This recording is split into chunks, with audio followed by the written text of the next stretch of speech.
O Senhor é o meu pastor, nada me faltará. Ele me faz repousar em pastos verdejantes, leva-me para junto das águas tranquilas, refrigera a minha alma. Ainda que eu ande pelo vale da sombra da morte, não temerei mal algum, porque tu estás comigo. Certamente a bondade e a misericórdia me seguirão todos os dias da minha vida e habitarei na casa do Senhor para todo sempre. Amém. Muito bom dia. Que a bênção de Deus nessa manhã esteja sobre você e sobre toda a sua família. Que possamos a cada dia confiarmos cada vez mais no poder, na majestade, na soberania e no pastoreio do nosso Supremo Pastor. Ele conduz a nossa vida. Ele nos leva para os pastos verdejantes, para as águas tranquilas. Nos coloca segundo dentro do seu aprisco e nos mantém seguro do lobo voraz. Todos os dias nesse canal nós estudamos um capítulo da Palavra do Senhor. E nessa manhã eu vou convidar você a ter nas mãos a Palavra de Deus no livro de João, capítulo 7, o versículo 1. Passadas essas coisas, Jesus andava pela Galileia, porque não desejava percorrer a Judéia, visto que os judeus procuravam matá-lo. João escreve esse evangelho com alguns objetivos. Um dos principais objetivos de João é mostrar que Jesus Cristo é o nosso Salvador, ele é o Filho de Deus, revestiu-se na figura humana para nos ensinar o caminho da vida eterna. Todo aquele que almeja receber a salvação precisa crer em Jesus Cristo. Não há salvação longe de Jesus. A salvação é exclusivamente em Jesus Cristo. É necessário entregar o coração nas mãos desse Cristo sem reservas. Ele não pode ser uma das nossas prioridades. Ele tem que ser a única e exclusiva prioridade da nossa vida. O Evangelho de João está repleto da declaração do amor de Deus para com os seus filhos e declarações também de seres humanos, a pessoa do nosso Deus.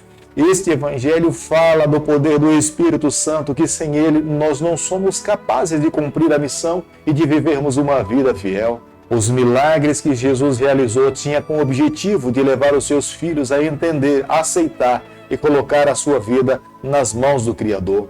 Como nós podemos observar no versículo 1 do capítulo que nós estamos estudando nessa manhã, o evangelista João inicia o primeiro capítulo falando passada essas coisas. Era um percurso muito curto do que tinha acontecido para o que ele agora começaria a registrar. Estava próximo o período da festa da Páscoa.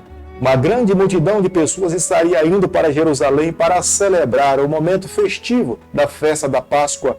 Mas os líderes se sentiam ameaçados pelos milagres e pelas palavras de Jesus Cristo. E o objetivo daqueles líderes era de fato matar a Jesus Cristo, silenciar aquela voz que arrebatava multidões de pessoas ao seu redor. Já que Jesus estava sendo rejeitado na capital religiosa daquela época, em Jerusalém, ele é aconselhado para ir para a Judéia, um lugar onde teria condições também de realizar os seus milagres e outras pessoas creriam nos seus sinais. Embora essas pessoas que andassem ao lado de Jesus crescem em Jesus, mas eles estavam com seus corações cheios de dúvidas. Porque o pensamento que aquelas pessoas tinham a respeito do Messias, de Jesus Cristo, é que ele se assentaria no governo em Jerusalém, governaria os judeus, libertaria os judeus do jugo de Roma e eles então estariam ao lado de Jesus Cristo para sempre. Mas quando Jesus falava que ele deveria morrer, ressuscitaria no terceiro dia,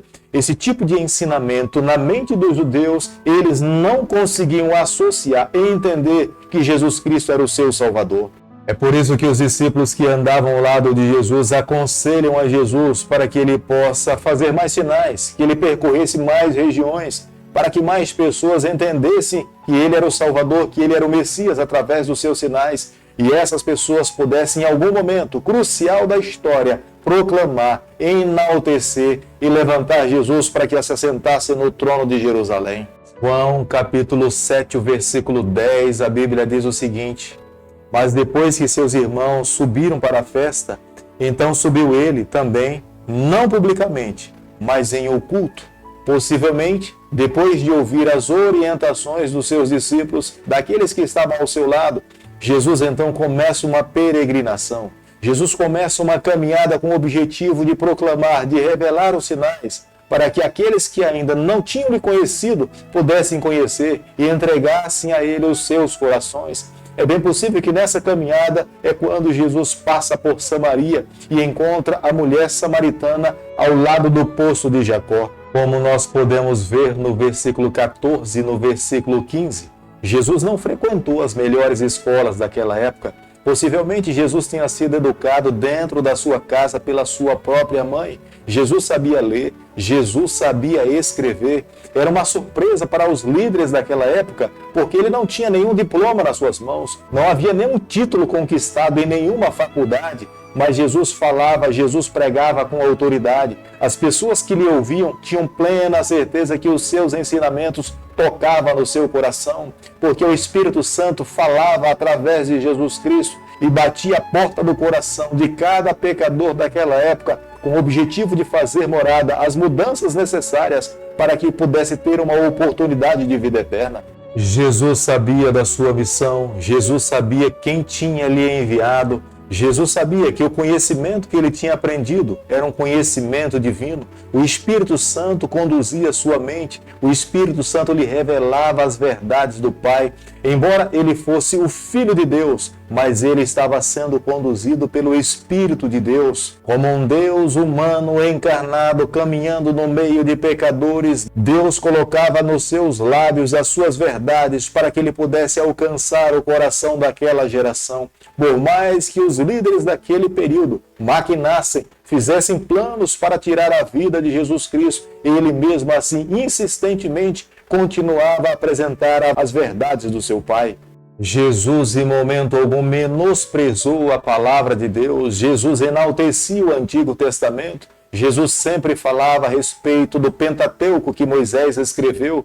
Jesus falava da importância desses ensinamentos para aquele que pudesse receber a salvação. Os líderes daquela época valorizavam mais as tradições e os ensinamentos criados por eles, mas estavam menosprezando a revelação divina, a revelação profética e os escritos de Moisés. Hoje, nos dias em que nós estamos vivendo, nós também precisamos tomar a mesma posição de Jesus, enaltecermos a Bíblia, enaltecermos a revelação do céu, deixarmos de lado as tradições, o achismo e aquilo que eu entendo que seja melhor e nos assegurarmos completamente naquilo que Deus deixou como sendo a sua palavra e a revelação profética. O Evangelho de João, capítulo 7, o versículo 37, a Bíblia diz o seguinte: no último dia, o grande dia da festa, levantou-se Jesus e exclamou: se alguém tem sede, venha a mim e beba.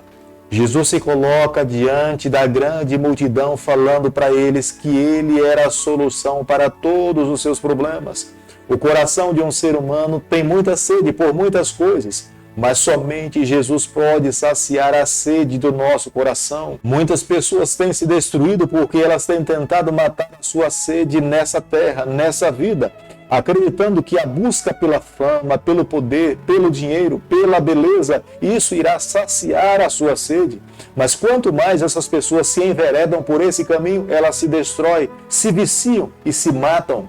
O nosso coração só encontrará verdadeira paz, satisfação, verdadeira alegria na pessoa de Jesus Cristo. É Ele que nos traz paz, é Ele que nos traz felicidade, é Ele que renova as nossas forças, é Ele mesmo. Mesmo que alguém esteja vivendo os últimos momentos da vida, esse ser humano irá encontrar esperança, irá encontrar a certeza que mesmo passe pelo estado da morte, esse Deus um dia venceu a morte. E é Ele mesmo que nos garante que nós iremos ressuscitar e estaremos seguros ao lado do nosso Salvador. Precisamos a cada dia depositar a nossa vida exclusivamente nas mãos desse Deus. Quanto mais Jesus se desenvolvia no seu ministério, quanto mais pessoas passavam a seguir a Jesus Cristo, Satanás sabia que ele estava perdendo espaço. É a razão pela qual ele trabalhava no coração daqueles líderes para matar a Jesus. E não é diferente nos dias em que nós estamos vivendo.